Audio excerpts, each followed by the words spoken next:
Hello, my name is Burke Hedges, author of the best-selling book, The Parable of the Pipeline. I open my book with a story about Pablo and Bruno, who take two very different paths in their quest for financial independence. What you're about to see is the delightful animated story of their adventure. So, sit back, relax, and enjoy the life-changing lessons in the Parable of the Pipeline.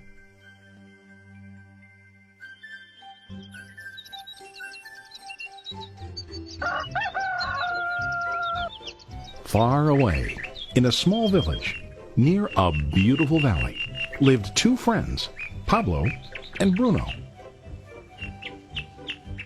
They were both young and dreamed of a better life for themselves. They'd often discussed their dreams about how they would become the most successful men in the village. They weren't afraid of hard work, and they searched for opportunities to help realize their goals and achieve their dreams. One day, an opportunity presented itself.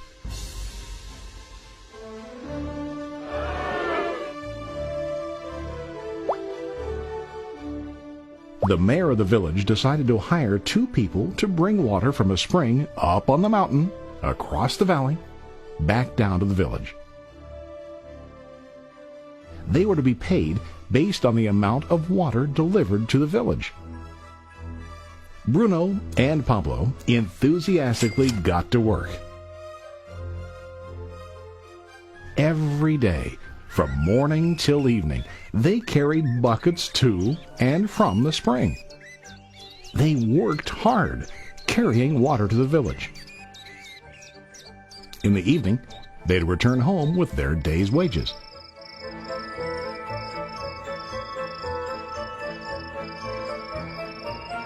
Bruno was satisfied with his work and the money he earned.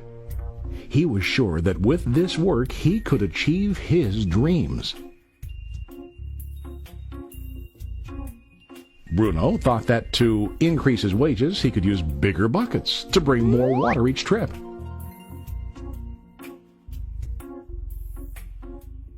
He believed with a larger income he would soon be able to buy a cow and the house that he dreamed about.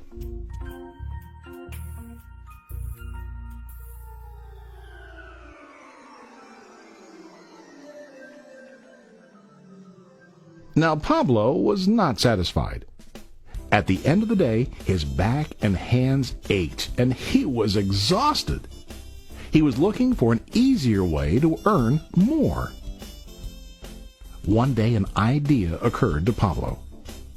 He imagined building a pipeline to deliver the water from the mountain spring to the village.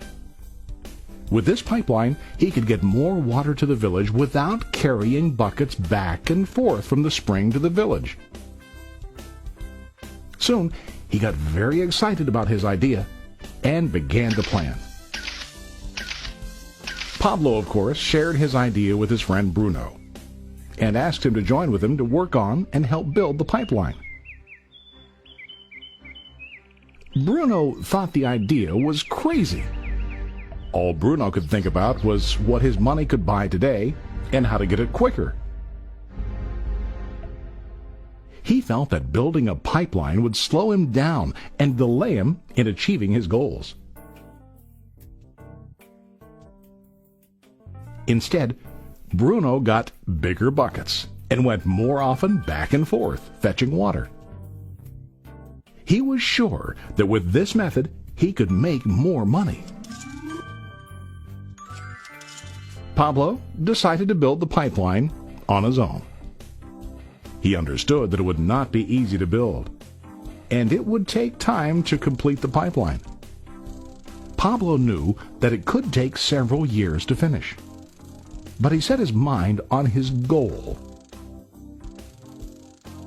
Every day he worked and carried water like before.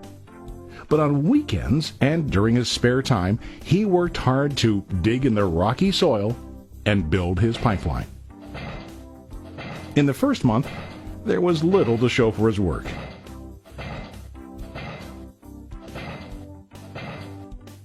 Bruno and the villagers laughed and teased him. They called him Pablo the Pipeline Man. During this time, Bruno's income doubled. He already bought a cow and a bigger house. His lifestyle changed. He now spent time after work in the bar, enjoying his hard-earned wages from delivering water.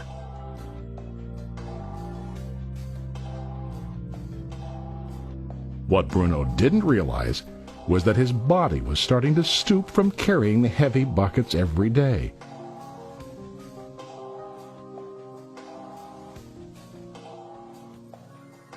His face looked worn and his body tired. Soon, he began to carry less and less water due to the wear and tear on his body.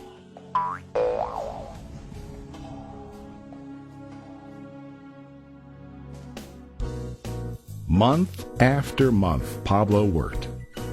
Soon a year passed, and then a second year. Finally, Pablo finished his pipeline. He now used his pipeline to deliver water to the village instead of carrying buckets. Pablo was now earning more money than ever before. The water continued flowing to the village, while Pablo wasn't working. While he slept and ate, the water flowed. Pablo was happy and proud of his insight, persistence, and hard work. Now his income flowed as long as the water flowed through his pipeline.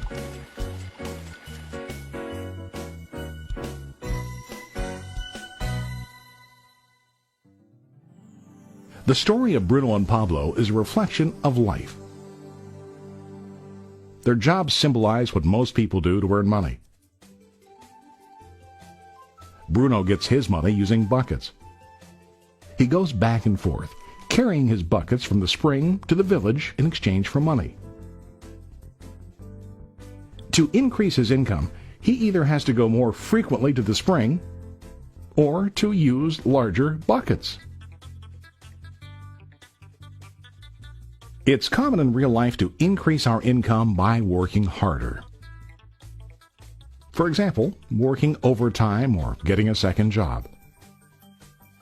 We also increase the size of our buckets by accepting a higher paying position, which often includes spending more time on the job.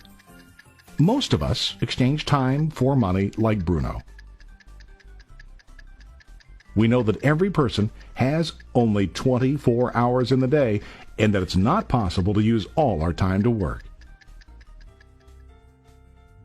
The most difficult time comes when we can no longer exchange time for money due to age, health, or other reasons. Then, our income stops. Now let's review what Pablo did. Very wisely, Pablo did not exchange all of his time for a limited income, but he used some of his time to build a pipeline. He knew that the pipeline would bring ongoing income as long as the water flowed. An ongoing income that multiplied the time he worked each day. Pablo knew that someday, maybe because of age or health, he would no longer be able to exchange his available time for money. Pablo knew that if he could make his idea of a pipeline work, then he only has to do the hard work of building the pipeline.